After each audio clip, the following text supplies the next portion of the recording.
Most welcome everyone. How are you? Are you fine? स्वस्थ हैं, मस्त हैं और मजे में हैं। आशा है कि आप लोगों को केमिस्ट्री भी समझ में आ रही होगी। और पिछले वीडियो में हमारी आपकी चर्चा बेटा चली थी एंजाइम के बारे में और एंजाइम के गुणों के बारे में। थोड़ा सा डिस्टर्ब हो गया था लाइट कट जाने के कारण, तो 2 पॉइंट बेटा इसमें बचे हुए हैं। उसके बाद हम लोगों की चर्चा हार्मोन्स पर चलेगी, है कि नहीं। तो यहां पर मैं आपको बता रहा था एंजाइम की क्रिया विधि, एमिल फिशर का लाक और की सिद्धांत। इसमें यह बताया गया है कि एंजाइम कैसे क्रिया करते हैं। तो क्या कहा गया कि जैसे लाक और की, ताला और चाबी एक दूसरे की पूरक रचना होती है।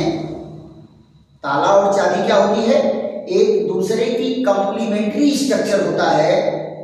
एक चाबी ताला के संपर्क में जाता है, या तो उसे खोल देगा या तो उसे बंद कर देगा।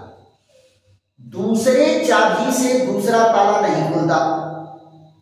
उसी तरह से क्या कहे कि एक एंजाइम एक अभिकारक के लिए, एक अभिक्रिया के लिए इस विशिष्ट होता है। एक एंजाइम से एक ही अभिक्रिया संपन्न होती है। ये इसकी क्या है? विशिष्टता है, स्पेसिफिसिटी है, विशेषता है। किसकी? एंजाइम की। तो यही आपको लिखाया गया है उसके लक्षण में कि एंजाइम विशिष्ट होते हैं। क्या होते हैं? विशिष्ट होते हैं।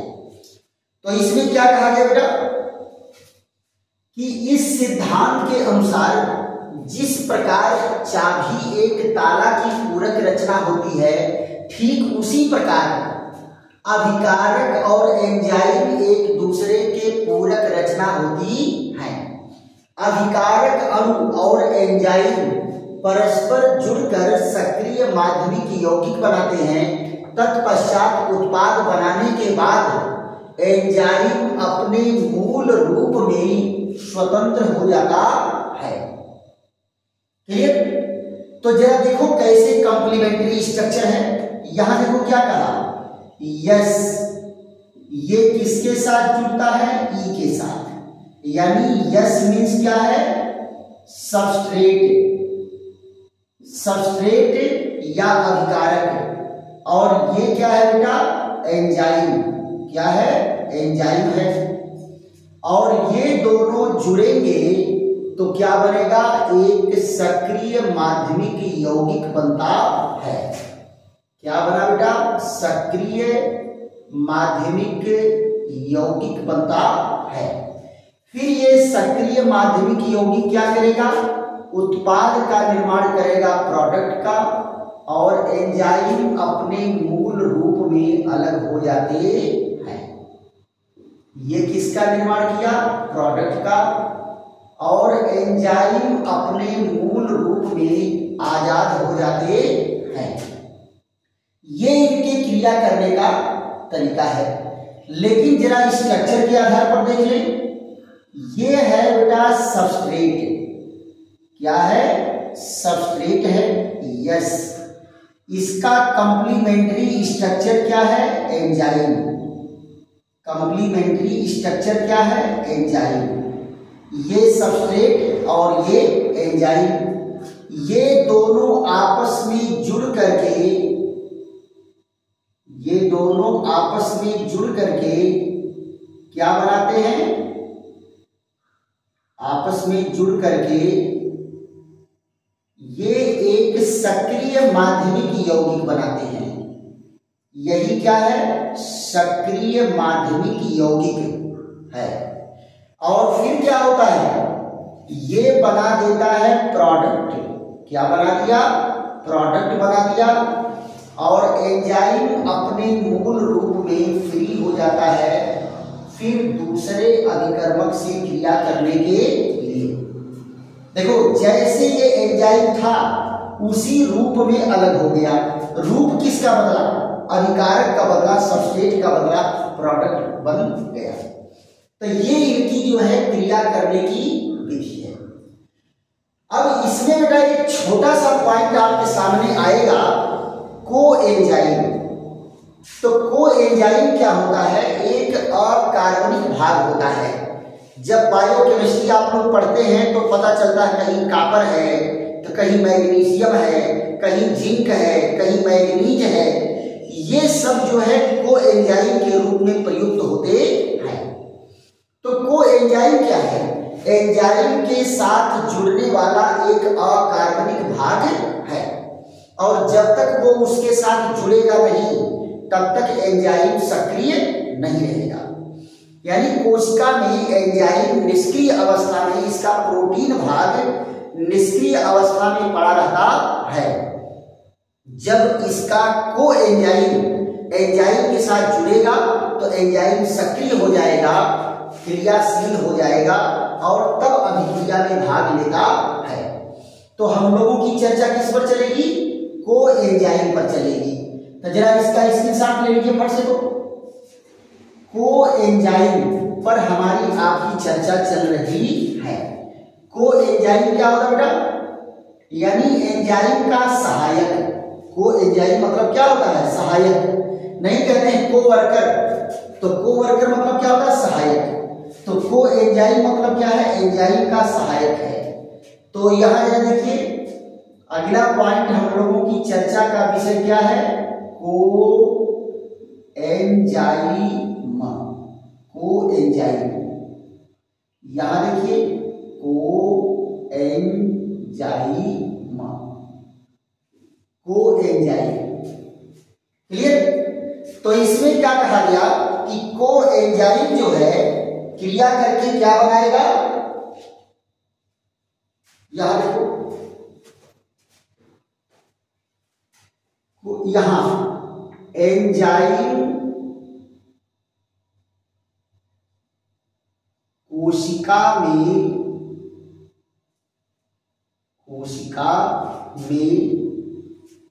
निष्क्रिय अवस्था में,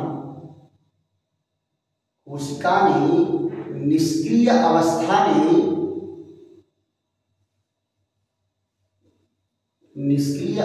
में पड़ा रहता है जब तक उसके साथ एक अकार्बनिक भाग नहीं जुड़ता। अकार्बनिक भाग नहीं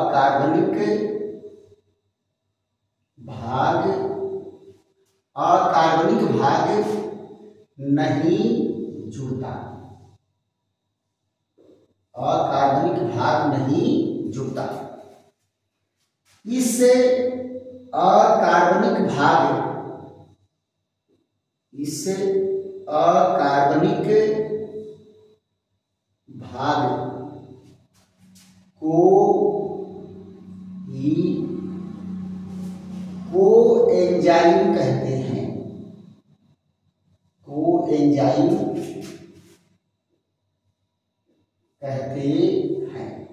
कोएंजाइम कहते हैं।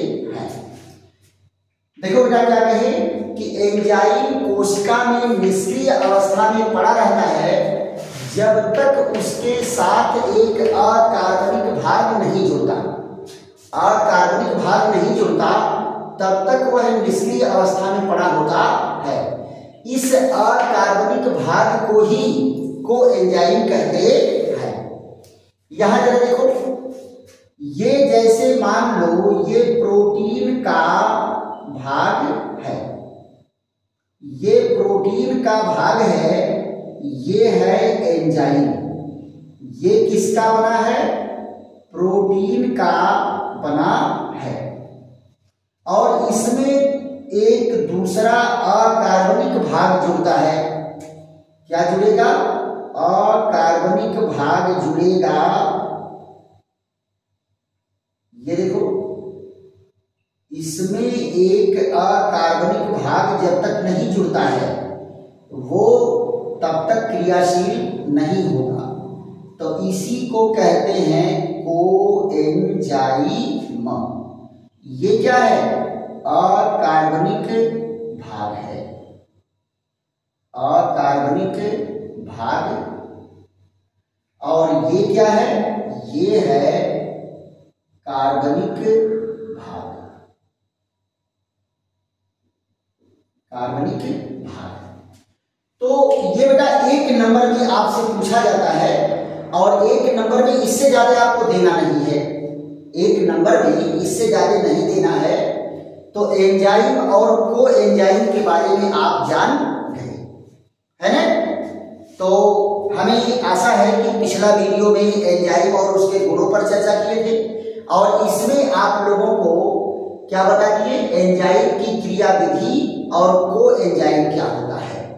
बात बेटा पूरा समझ में आपको आ गया होगा। तो ये छोटा वीडियो मैं चाहूंगा कि यहीं पर इसको विश्राम किया जाए। अगला वीडियो आप लोगों को मैं रिकॉर्ड करने जा रहा हूं, क्या है? हार्मोन्स, है ना?